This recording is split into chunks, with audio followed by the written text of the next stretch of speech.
Stepmom hid my real mom's letters for decades. Said it's best if you forget her. I found the letters, contacted my real mom, and exposed her lies to the family. Now everyone hates her. I grew up in Ashland, Wisconsin. Small town. Quiet.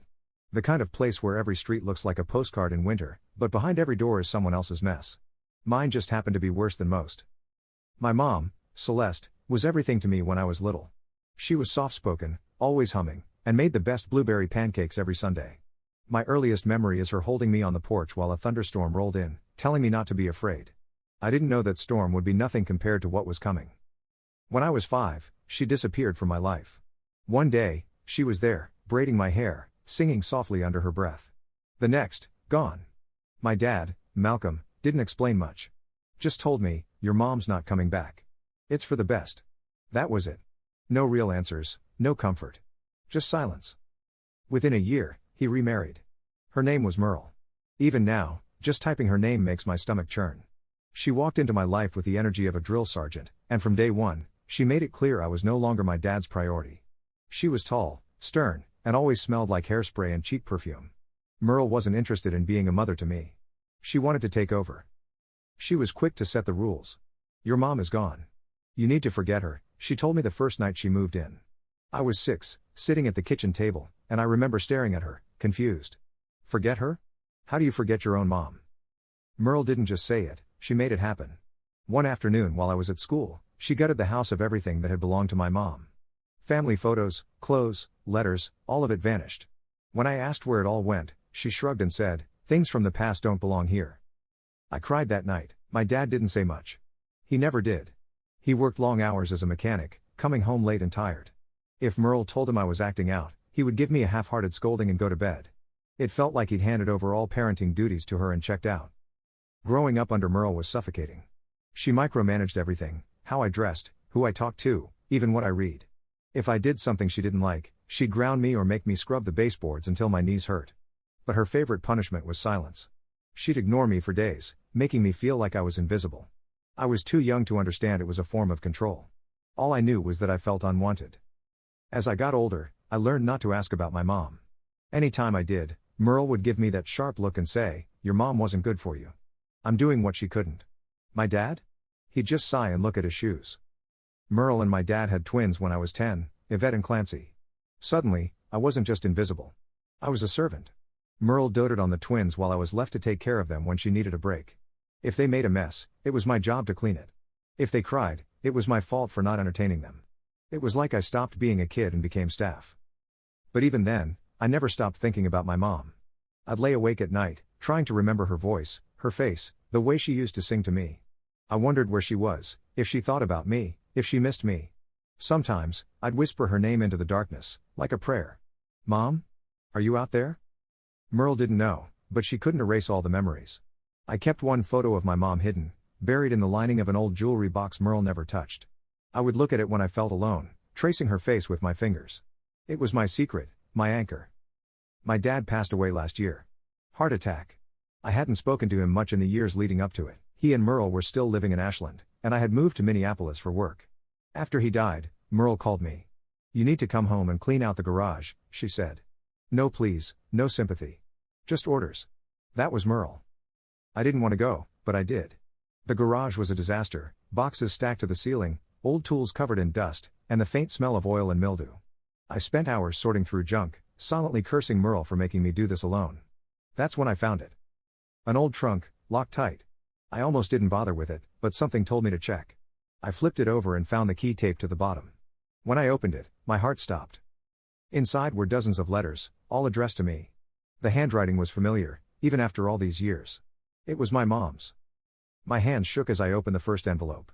The letter was dated a few months after she had left. She wrote about how much she missed me, how she thought about me every day. She said she had been trying to see me but was blocked at every turn. Every letter was the same. She begged to hear from me, begged for a chance to explain. By the time I finished the last letter, I was shaking with rage. Merle had stolen them. She had stolen decades of my mom's love, her words, her presence. My chest felt tight, and for a moment, I thought I might pass out. I couldn't stay there. I grabbed the letters and left without saying goodbye to Merle. I drove back to Minneapolis, my mind racing. I couldn't stop replaying every lie she had told me, every time she said my mom was gone, unfit, or better forgotten. All those years, I believed her. And my mom had been trying to reach me the entire time. That night, I searched for my mom online. I didn't sleep. Hours turned into dawn, and just when I thought I'd hit a dead end, I found her. A grainy Facebook profile. Her name. Her face. My heart nearly stopped. I sent her a message. "Mom, it's Eli. Is it really you?" She replied 3 days later. Her first words were, "Oh my God, Eli. Is this real?" Her message came at 2:13 a.m. I was lying in bed, staring at the screen like I could will it to light up, and then it did. "Oh my God, Eli. Is this real?" I couldn't stop shaking. I typed back, "It's me, Mom. I found your letters." Then I hit send. I didn't even think about how she might feel seeing that. I just wanted her to know I knew. The truth was out. Her reply came almost immediately. "I thought I'd never hear from you again. I tried so hard. I thought you hated me. That broke me. I couldn't hold back anymore. I cried harder than I had since I was a kid." We messaged back and forth all night. She told me she'd never given up on me, even when it seemed hopeless. I told her everything, how Merle had made her disappear from my life, how my dad had gone along with it, how I'd grown up believing she didn't want me. By morning, we agreed to meet. Duluth, at a little diner halfway between us. Seeing her again after all these years was like stepping into a memory. She looked older, of course, but when she hugged me, it felt like no time had passed. We sat in a booth by the window and talked for hours. She told me everything. She hadn't just disappeared. My dad had been having an affair with Merle before the divorce. When my mom found out, it got ugly. She wanted to fight for custody of me, but my dad and Merle worked together to destroy her. They told the court she was unstable, that she couldn't provide for me. Merle even lied and said she had seen my mom hit me, which wasn't true. My mom had no chance.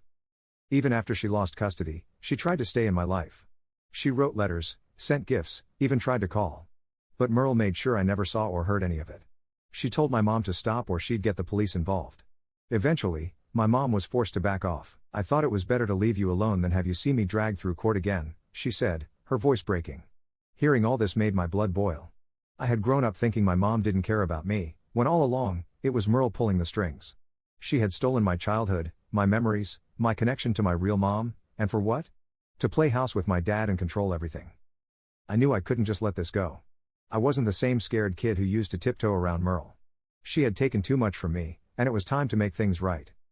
The first thing I did was gather all the letters. I scanned every single one and made copies. Then, I wrote down everything my mom had told me about what Merle had done, the lies, the manipulation, the threats. I didn't just want to confront Merle, I wanted the whole family to know what she had done.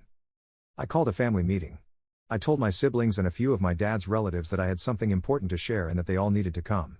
Merle, of course, showed up, acting like she was queen of the world. She probably thought I was there to help sort out the estate or something. She couldn't have been more wrong. When everyone was gathered, I stood up and said, "I've learned some things about our family that you all need to hear." I pulled out the stack of letters and started reading. The room was silent. You could have heard a pin drop. I didn't hold back. I read the letters, told them everything my mom had gone through, and laid out how Merle had stolen years of my life. When I finished, I looked directly at Merle and said, "You told me my mom abandoned me. You said she didn't care. But you lied. You stole her letters, blocked her calls, and erased her from my life. You ruined my childhood." Merle's face turned bright red. She tried to interrupt, but I wasn't done. I pulled out a USB drive and said, "I've scanned every letter and recorded everything my mom told me. If you try to deny this, I'll send it to everyone in this town. You don't get to hide anymore." The family exploded. My siblings, Yvette and Clancy, were furious. They yelled at Merle, demanding to know why she had done it. My dad's relatives turned on her too. "How could you do this to a child?" my aunt asked, her voice trembling with anger. Merle tried to defend herself, saying, "I did what was best for Eli.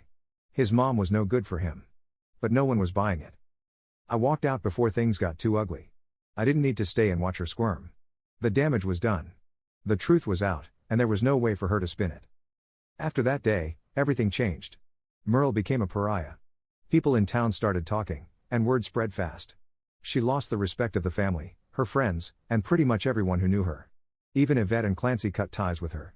They told me later they had no idea how cruel she had been to me growing up, and they were sorry for not seeing it sooner. As for me, I've rebuilt my relationship with my mom. We talk every day, and I visit her whenever I can. It feels like I'm finally getting back the part of my life that Merle tried to steal. Do I feel bad for exposing Merle? Not even a little. She spent decades lying, manipulating, and controlling, And now she's reaping what she sowed. She wanted to rewrite my story, but in the end, the truth won. That's the justice she never saw coming.